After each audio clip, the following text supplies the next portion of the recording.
morning. Kape tayo. Nandito ulit ako sa garden.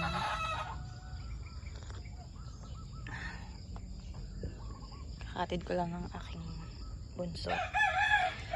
At ito naman ang bumungad sa akin. Ito talagang noni. Kapag kung saan pa yung pinakaingat-ingatan mo, dun talaga siya tatama. Ayun.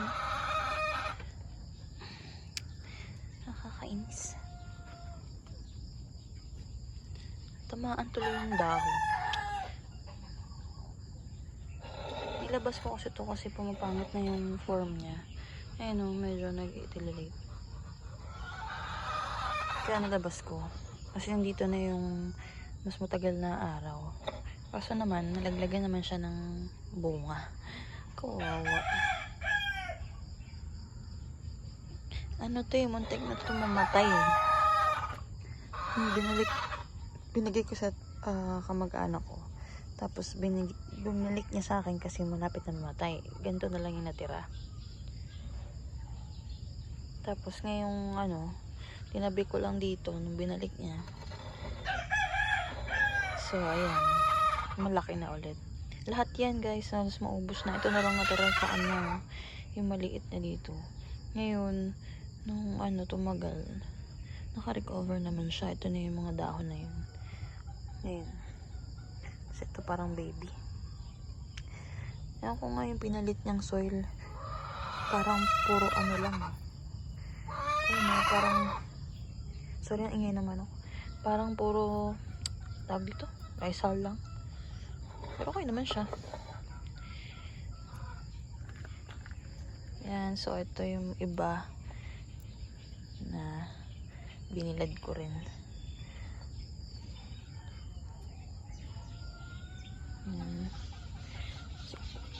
Bala ko bumili ng vermicast sa kanila pag uwi ko galing ng probinsya. Ito naman si Claret. Nalaglagan din to ng bunga ng noni. Ayun o. Nasira. Pero, yeah, okay naman siya.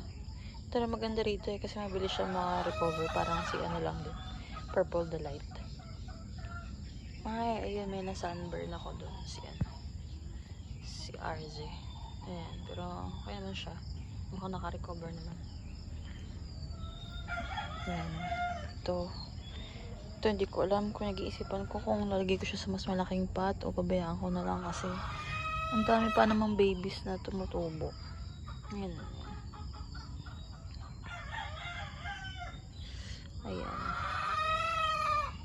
Tapos mga nakailang araw, ang daming snails hanggang dito sa paso nakakarating. Pero parang hindi naman nila kinakain yung dahon. Ewan ko lang. Kasi yung dati, nakita ko kinakain.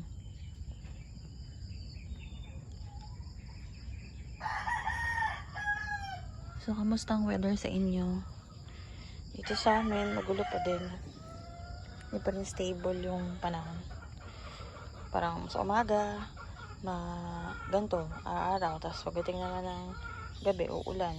Minsan naman baliktad. Sa umaga, uulan. Tapos, sa gabi naman hindi. Ang dami kong gustong gawin dito pero hindi ko muna anihin kasi balik ko na lang. At saka tingin ko pagbalik ko mag-aayos ako dito. Baka bumili ng parang paladar dyan para maayos sila. Ang dumi na ngayon dito. Madumi. Kasi ilang araw din ako hindi nagpunta dito. Tapos itong si ice plant, medyo nakabawi na. May mga nagrot. Siguro hindi na siya naarawan dito. Okay naman siya dyan. May mga nakabawi na. Tumataba na. Ayan. Sana dumami pa siya ulit. Ito si Macdogali. Okay na okay. Walang ka-arty-arty. Kamusta mga green tea nyo? So, akin ito. Okay naman siya pero ang bilis niya mag-yellow. Parang uhawin. Ay. Ayan. Pagka ganito, ilalagay ko lang siya dyan. Para pag nagdilig ako, kakaugat na siya. Ngayon yung iba. Ang daming mga babies.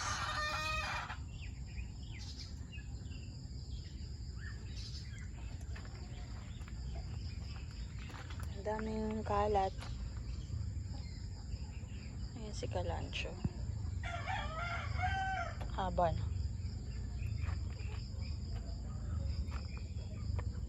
Yung iba parang green na lang, di na siya ma-red. Ito si si Orange Lover.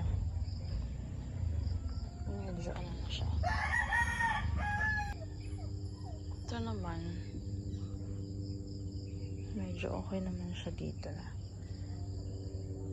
Hindi ko alam kung parang gusto kong bumili pa ng clamping pa nito eh. Kasi nakakalbo talaga siya dito during ng transit eh. Parang gusto ko yung maganda yung tubo. Itong haba na. Parang mas gusto ko na si Donkey's Tail. Kasi ang bilis niya naka-recover kaysa dito. Tsaka to parang, sino nga ba to? Si Burrito. Medyo sensitive pa yung stem niya. Ito naman si Donkey's, parang mas okay siya. Mas palaban. Ano ko lang. Malaman natin. Pero so far, okay naman. Okay naman sila. Ito, may bato kasi dinaganang ko para kumapit yung ugat niya dun sa ilalim. Kasi ito yung stem rat din to. Ay, ang arty. Arty. Nagandaan kasi ako dito eh. Dati hindi ako makabuhay nito. Pero ngayon, ayan ganda ng tubo niya. Excited na ako kung ano pa mag-itsura niya. Dati kasi green lang sila. Siguro kasi hindi pa sila nakaka-recover sa area. Ay grabe, ang tigas ng dahon nito. Ganito pala to. Ang tigas. Tapos hanggang sa mamatay na lang siya sa akin. Ganyan lang kulay niya, ganyan. Siguro nakadalawang try ako. Ito pangatlo. Ito kasi pinabayaan ko na lang sa taas. Dumating pa nga to pa-summer na. So, hindi ko siya pwede ilabas. Kaya tinago ko siya sa taas. Tapos nilabas ko na lang siya nung itong medyo maulan-ulan na. Nung tag-ulan na nga. Kasi yan, tignan niyo yung new growth niya, diba? Mas lighter yung kulay. Okay, nakikita niyo ba? Mas lighter yung kulay niya. Tapos mas malalaki. No? Ang ganda. Gusto ko pa mag-mine. Nainggit ako sa mga nag-unboxing. Kasi ako hindi makamine. Dahil baka mategi pagdating. Wala ako. Ang ganda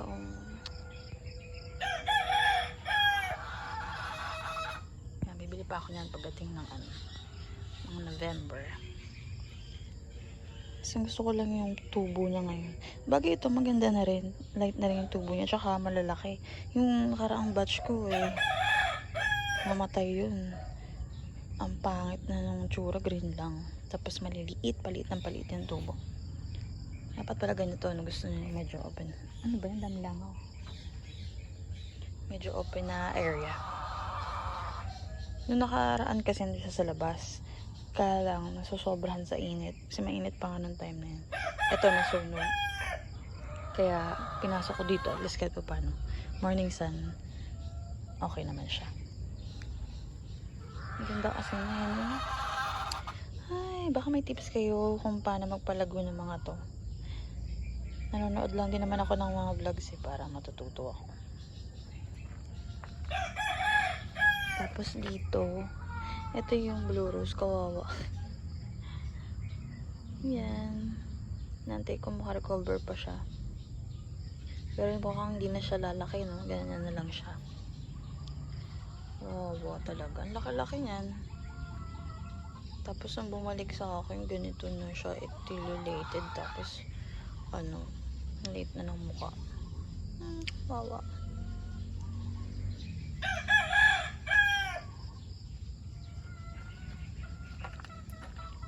Ito si Pink Rosa. Aray ko. Ito si Pink Rosa. mabilis naman siya makarecover kasi halos na kalbo na to eh. Hindi ko alam kung itong stem na to kung healthy pa. Baka putulin ko na yun. Kasi hindi na siya lumalaki. Ayaw nga, ayan na nga. Ayan na nga. Ayan. So, walay na siya.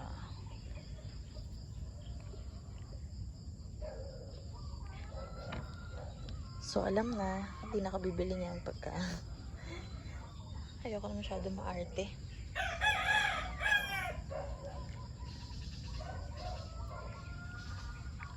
Ayan, okay naman yung hybrid lovely rose. Tsaka itong si laon. Ganun ba talaga yung mga laon? Lumiliit. Ayun no. Or kasi hindi na ito masyado naaarawan. Tsaka bihira ko rin niligan kasi nga parang nag-uugat pa lang siya. Pag diniligan ko, konti lang. Ang daming langaw, nairita ako. Dito may mga signs na natumutubo. Ayun. Ito, okay na rin. Itong si Bobedona, medyo maputla na yung kulay. Ganap na ng araw. At yung mga ito naman, nilabas ko dito. Mga olivia ko na na-propagate. Parang uhaw na sila. Siguro magdilig ako bago ko umalis para hindi mo sila ma-dehydrate. Si Fire and Ice, ayan. Pancakes. Malapad na.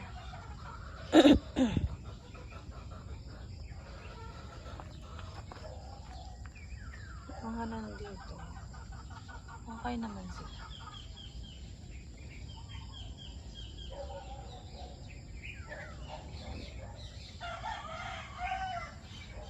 Itong berserk. Namumula na. Ay, nakakainis yung langaw. Ayaw tigilan. Ayun o, namumula na siya. Kung makikita niyo ba yan? Ayan.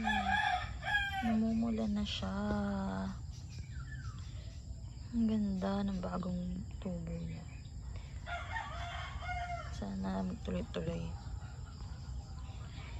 At parang uhaw na rin siya. Ang ganda talaga ng nasa gitna niya.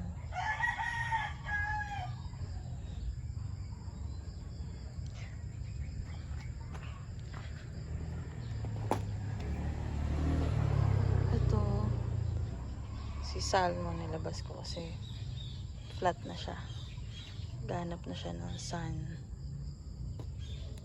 Mga nandyan okay naman.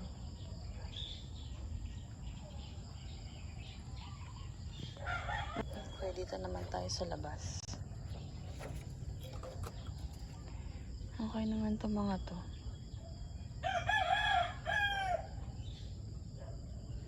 Alam mo, from dahon lang to. Ang laki na niya ngayon.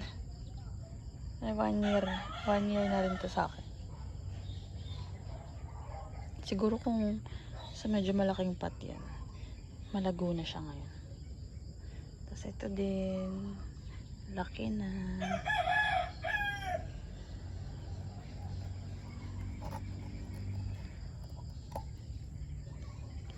Ang cheesecake ko, pinasok ko dito kasi ang pangat na ng tubo niya, doon walang araw masyado.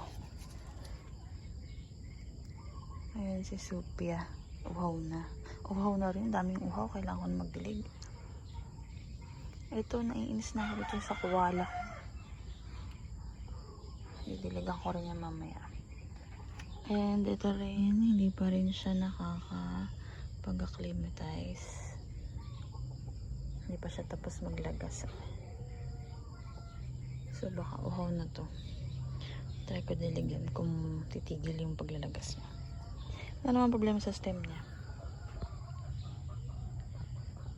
Bigyan natin siya ng mga 6 months. Tingnan natin kung anong tsura niya dyan. Ito, okay naman na siya. Mas gusto ko yung cheesecake na medyo compact. Ito pa, pumapangat siya.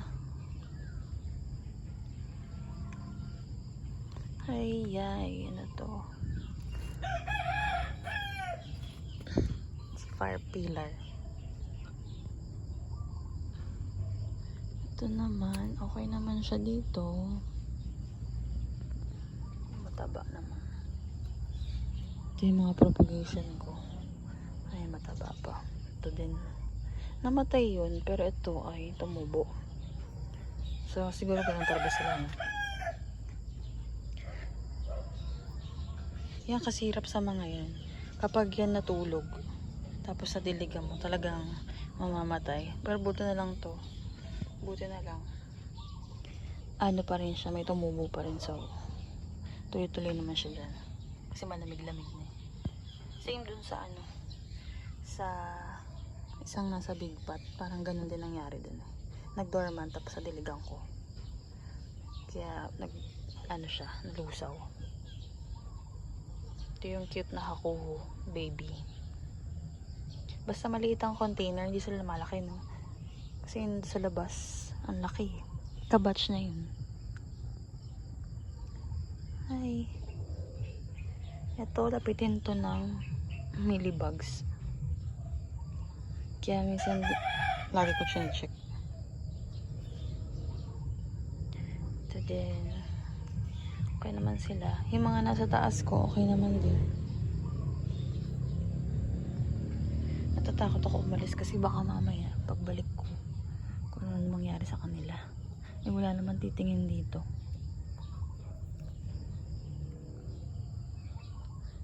Ay. So, yun guys. Sorry, naputol. At ito ang aking na-discover. May naputol na naman. Ayan, ano ba? Mahaba. Sabi ko parang may kulang. Ayan, pagtingin ko, andun sa baba. Ayan, naputol. Di ko alam kung sinong pumutol. Kasi ayan o. Nakainis. Naiinis ako.